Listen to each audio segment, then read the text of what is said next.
We're joined on the phone today by Clark Collis. He is a senior writer for Entertainment Weekly, but he has a new book out. It's called You've Got Red on You, How Shaun of the Dead Was Brought to Life. Clark, how's it going today? I'm doing fine, thank you, Dustin. Hey, thanks so much for joining me today. I appreciate it. No problem at all. Well, first, you've got a new book out. You've got Red on You, How Shaun of the Dead Was Brought to Life. Can you tell the listeners a bit about the new book? Yes. Well, first off, thanks for remembering the whole title. The problem with titles nowadays is you have to have the title, which is sort of eye-grabbing, and then you have the subtitle, which explains, what the blue blazes the thing is. And I found I keep on. I'm usually quite good on "You've Got Red on You," and then I mess up the subtitle. But yes, it's the making of the 2004 horror comedy classic Shaun of the Dead. It's very much a soup to nuts tale of how the film was made, how some friends basically who knew each other and worked together in the 90s got together, and the sort of long and laborious and at times hilarious process of them getting the project off the ground and making it, and then trying to sell it successfully, ultimately, to people around the world. And then at the end, we kind of catch up with what they've been doing since, basically. Yeah, and this is a must-have for fans of the film. You've got a lot of, never-before-seen pictures, a lot of storyboards, notes from the filmmakers. I mean, there's a lot of stuff in here that no one's seen before. Hopefully. I mean, to be honest, I love Shaun of the Dead. And I had interviewed a lot of the people involved before, director Edgar Wright, who has a new horror film coming out later this year, Last Night in Soho, as well as Simon Pegg and Nick Frost and a lot of the behind-the-scenes team. I interviewed them all for the book, and then they were good enough to various people to give me either rare or never before seen photographs. And yes, storyboards. Edgar Wright's famous for really planning and plotting his movies. And he and his brother Oscar storyboarded the whole film, and they were kind enough to let us publish those. I'm chuckling a little because, as I said, I love Shaun of the Dead. But when I started, I thought, well, I think about this book doesn't really need to be more than like 200 pages long. That seems about right, or maybe 250 pages long. And I wrote it to my publisher, and then we added lots of photographs. And I think it's about 450 pages at the end. By the end, so whether it's good or bad, I don't think there's going to be another book on Shaun of the Dead in the near future. Well, Clark, you interviewed most, if not all, of the key players involved with the film. Can you tell us a bit about how you put the book together? Were you friends with a lot of these guys, or did you have to fly all over, or how did that work? Well, I can assure this was done during COVID, so I flew nowhere. I conducted most of. I have lived in America for the last 15 years, but during COVID, I spent a lot of time. I don't know whether you can tell, but I'm not American. I spent a lot of time in my homeland of Britain. Quite a lot of time with my mum. With whom I'm staying at the moment. She's sitting in the corner of the room right now, and most of the interviews, I have to say, were done from the very couch that I'm sitting on. But no, I wouldn't say I was friends with anybody necessarily. Edgar Wright, the director and co-writer, grew up in a small town, in a small rural town in the United Kingdom, in the county of Somerset, called Wells, Wells. And I happened to grow up in the same town, and I didn't know him. He's about 5 years younger than me. But when he started making films and TV shows, I was like, "There's this guy from the town that I'm from who makes this stuff." So I was interested in him, and it turned out that his stuff is very, very good. So when they released Hot Fuzz, which is the film that Simon and Nick and Edgar made after Shaun of the Dead, it was a huge, huge hit in Britain. And I'm a senior writer at Entertainment Weekly magazine, and I convinced the magazine to let me do a big feature on them. So that's really how I got to know them. And then I've interviewed Edgar, I think, about all of his projects subsequently. And Simon and Nick, of course, have gone on to do so many things, and I've interviewed them as well. So I think they knew that I was a somewhat friendly ear. I mean, I certainly wasn't someone who's going to go out to stab them in the back if I was writing a book or write a lot of, I didn't have like an attitude. I didn't have a particular angle beyond wanting to relate the story of the film. And funnily enough, I'd been thinking about doing a book about Shaun of the Dead for about a year. And then last summer, it was the 10th anniversary of Scott Pilgrim versus the World, which is another of Edgar Wright's movies. And I did an oral history on that for Entertainment Weekly and spoke to Edgar and the cast, and then did a much longer version of it online. And Edgar, after it was published, emailed me saying, well, you should write a book about this. And I'm like, well, actually, I want to write a book about Shaun of the Dead if you want to cooperate. And fortunately, he did cooperate, and I had a lot of lengthy interviews with Edgar. And then, it was one of those things where you would get in contact with the production designer and say, whatever it was, would you email Edgar? Because a lot of the people that worked on Shaun of the Dead continue to work with Edgar. And, they would say some guys emailed me about an interview. Is that okay? And Edgar was like, yeah, I know him. He's fine. He's harmless. He's relatively harmless. As Douglas Adams wrote about Planet Earth, relatively harmless. And then as sort of I would get interviews that way. And a lot of time, one of the things I wanted to do right from the start was interview a lot of the people who played the zombies in the film, most of whom were fans of Edgar and Simon and Nick's TV show Spaced, and kind of did it for free. I think they legally had to be paid £1 a day, but essentially they did it for free. And Edgar had always spoken about how they couldn't have made this film. I mean, the thing about zombie films is the good thing is you don't need anyone famous to play the villain, but you need a lot of people to play zombies.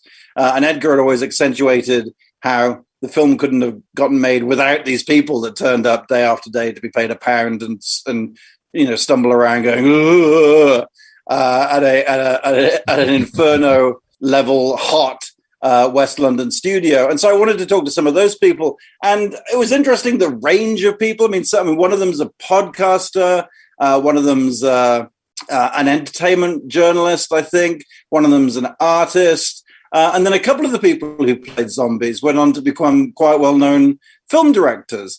One of them, Corin Hardy, went on to direct The Nun, which was this huge horror hit from Joe Cornish, actually died in the same frame as a zombie, or dies again, or re-dies with Corin Hardy.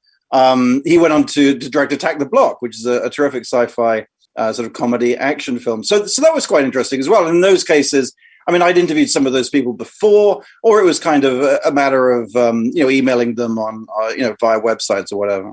Excellent. Again, Clark Collis is with us. We're talking about his new book, You've Got Red on You, How Shaun of the Dead Was Brought to Life. I think Shaun of the Dead could have easily turned out awful, like one of those parody films or, the Sure. scary movie sequels. But obviously they made the right choice, with balancing the humor with the horror aspects. And really that, I think, is why we're still talking about it today. No, absolutely. And that was very much the idea behind the film.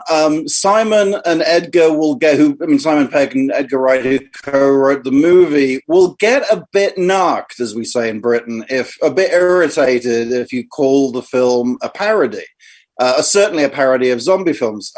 Simon likes to say that what they wanted to parody was the rom-com. Your Funeral, Your Notting Hill. What they wanted to do was they didn't want to parody a zombie film. They wanted to make a zombie film because they were both huge fans of the George Romero zombie films of the 60s, 70s, and 80s. And I think they do a really good job of that.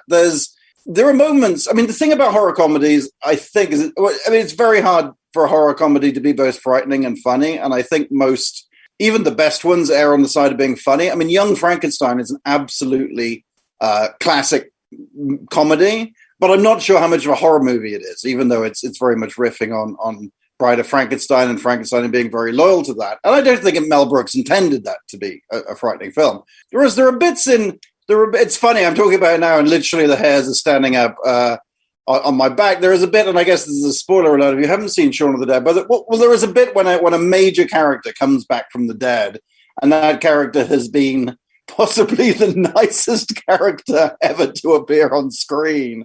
And suddenly they're there as this slavering, blank-eyed zombie. And it's terrifying. It's still utterly terrifying. And also it's quite gory. They got, some really top-notch, up-and-coming special effects artists to work on the gore. Certainly not short of blood and guts.